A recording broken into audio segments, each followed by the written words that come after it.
Saudara-saudariku yang terkasih, hari ini kita merayakan hari Minggu biasa yang ke-25. Dalam kehidupan kita setiap hari, ada orang yang begitu murah hati. Ia berbagi dengan orang lain tanpa memperhitungkan untung rugi. Bahkan saat ia dibohongi pun, ia tetap membantu mereka. Orang yang murah hati akan dicintai banyak orang, tetapi ada banyak juga yang iri hati atau membenci. Ada saja alasan untuk iri hati kepada mereka yang bermurah hati. Biasanya orang mengatakan, dia murah hati karena pasti ada maunya. Ia murah hati karena pasti cari muka, cari perhatian, ingin terkenal, dan lain sebagainya.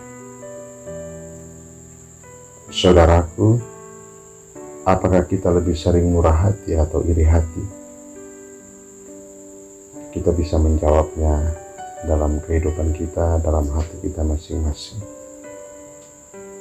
Sikap iri hati tampak jelas dalam Injil yang kita dengarkan. Para pekerja iri hati karena mendapat upah yang sama meski kerjaan mereka lebih lama. Mereka dihargai sama di waktu kerja yang berbeda. Pekerja yang iri hati menggugat kemurahan hati pemilik kebun anggur. Dan jawabannya sederhana. Apa yang kita sepakati bersama? Upah sedinar sehari. Kemurahan hati Allah jauh lebih besar dari itu semua, yakni menerima semua orang masuk ke dalam kerajaan Allah.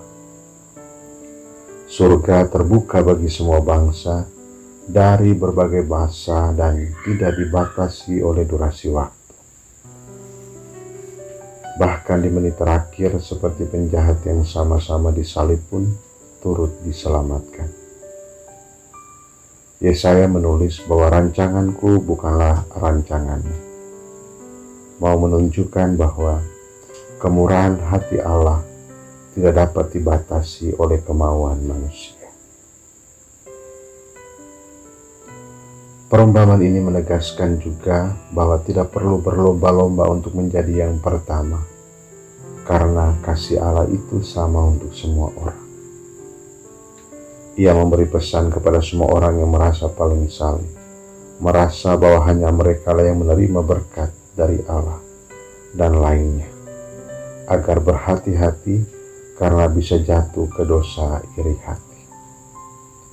Ingat pesan Tuhan, barang siapa yang menjadi yang pertama akan menjadi yang terakhir, dan yang terakhir akan menjadi yang pertama. Kalau kita berpikir bahwa orang lain lebih mendapat berkat daripada kita, maka sadar dan ingatlah bahwa kita sedang iri hati. Sakit iri hati itu pedih, karena orang lain sukses, kita yang stres.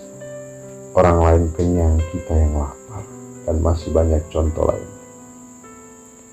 Untuk itu jangan habiskan waktu untuk membandingkan kemurahan hati Allah bagi diri sendiri dan orang lain. Dan jangan habiskan energimu untuk menjatuhkan orang lain karena rasa iri atau dengki. Mari kita perbaharui diri kita.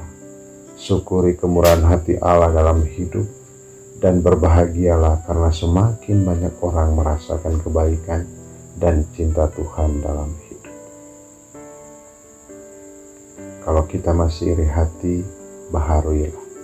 Karena hidup dalam kemurahan hati, hidup dalam kebaikan, hidup dalam cinta, itu mendatangkan ketenangan dan ketentraman. Selamat hari Minggu, Tuhan memberkati.